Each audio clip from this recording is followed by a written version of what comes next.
Hi, I'm Xiomara Cisneros at the Urban Land Institute Emerging Trends Conference, where we heard how key urban development tools are undergoing extreme changes, if not completely disappearing, due to the current fiscal crisis.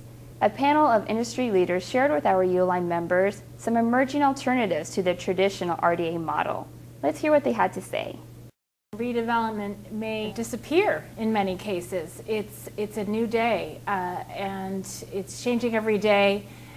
Claudia Capio from the governor's office talked about the lawsuits. We don't really know what's going to happen, but it's definitely going to change and disappear in many cities. So the question is, what should cities, what should developers be thinking about? What tools are in the tool shed post-redevelopment?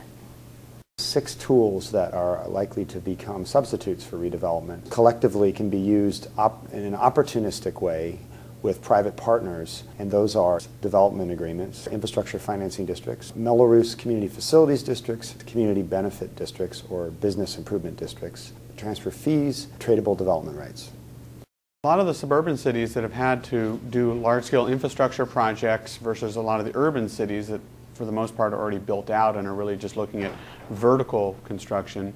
Again, these suburbs have had a lot of experience with these different types of tools. The City of Dublin, as an example, has never had a redevelopment agency, and they've produced a lot of affordable housing and a lot of housing in general, which is translated to lots of retail and large-scale infrastructure. And largely they've done it on the backs of private developments by being able to give clear, transparent planning and zoning for developers to underwrite to, and being able to approve large projects at a time, such that developers also had time and phasing for these projects.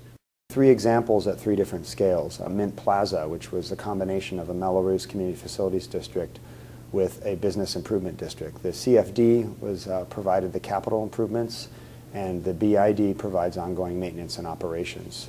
Rincon Hill, an area plan rezoning that was approved in '96, and we came in and provided a very important financing mechanism to build out the public realm, and that is an infrastructure financing district, which may also be paired with a business improvement district for ongoing maintenance.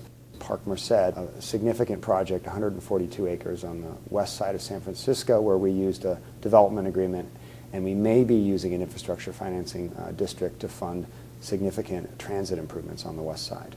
Role of redevelopment, because it's really changing, the state recognizes that the tools and value that it has had will come up again, and particularly for affordable housing, that means perhaps vetting a permanent source of funding for affordable housing in the state and making sure that we can provide the kind of support to develop affordable housing in our cities and counties that's really necessary to provide vibrant and active communities.